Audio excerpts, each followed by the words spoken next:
Welcome Aquarius to your in-depth weekly forecast for week commencing the 10th of June for the Ascendant, the Sun or the Moon. On the screen now I'm showing the event chart right at the start of the week. You still have a huge cluster of energy in your sister air sign of Gemini. Gemini is very demonstrative for you. Of course the host is very much about quick and sometimes playful communications. But for you, House 5 is where we really want to feel glamorous and we want to have an enchanting social interaction. And it can, if you're in that space, be very positive generally for developing our creative talents, our flair, showcasing those. But it can also be a time to get together with others and even has a romantic potential too. What's not to like? Well, late last week, your traditional ruler Saturn clashed with Venus. If you have been seeing someone recently and it got a bit tense late last week, wouldn't be a complete surprise, particularly if maybe you have different approaches to money. But that can equally be the case in a long-term relationship. Then again, in a creative context, if you're really putting in a lot of effort at the moment, but not seeming to get much out of it, that could seem very frustrating. But what Saturn's been teaching us Aquarius people over the last year or more is to appreciate what we have, but also work even more skillfully and more efficiently around the things that are meaningful to us. Because Saturn gets a bad rap. But Saturn can have its upside. Application and perspiration can create inspiration. So keep at it, even if you're not getting exactly back what you feel you're worthy of at the current time. But if you are seeing someone where, however much you fancy them, however much they're great fun to be with, but you just have vastly different core values, that could be more difficult to deal with. Also, late last week, you may recall that Mars, the planet of desire and passion and thrust, moved into the fourth house, the sign of Taurus, where you've had Uranus, your modern ruler, full time since March 2019. And if it's anything like my situation, creating a decree of chaos with all the change that's gone on, Mars moving here is terrific over the next 6 weeks to get things done that might be outstanding. And some of those things can be physical changes to the home, because Mars obviously gives us a lot of urgency.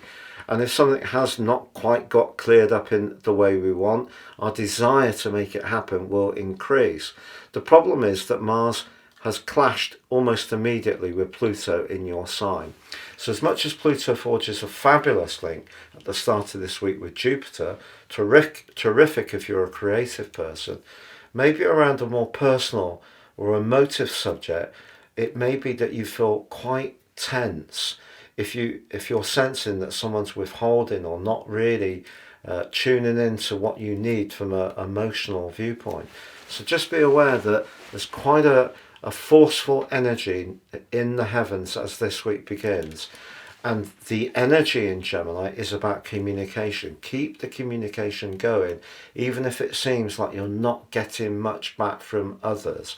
Now, as the week goes on, Mercury and the Sun merge on Friday, a cazimi. This is particularly auspicious. It's just there's a quarter moon influencing the sign of Virgo, which for you is your longer term finances, shared resources. So whether it's everyday money, value, self-worth, and feeling that what you're outputting in terms of your effort and creativity is getting a reward, and your connection to others, those are the sensitive areas that are developing this week, plus a tendency perhaps to see things in a very quick way, very urgent way, which may be rather reactive. Now, as the week comes to a close, it's Neptune's turn in Pisces to square up with all those planets in Gemini. Equally tricky.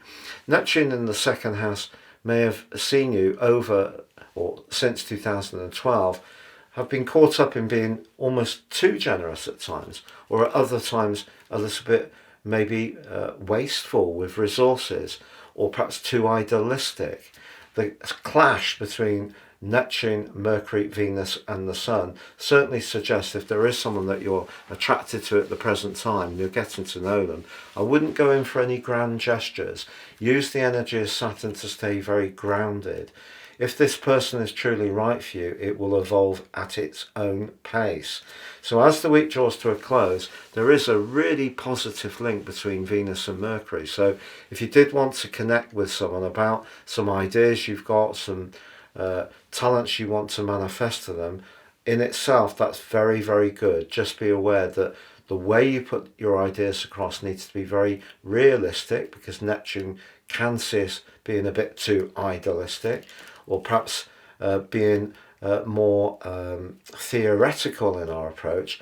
And the energy of Saturn can help you to stay grounded and structure things. So even if someone doesn't get it at the moment, they may do in time.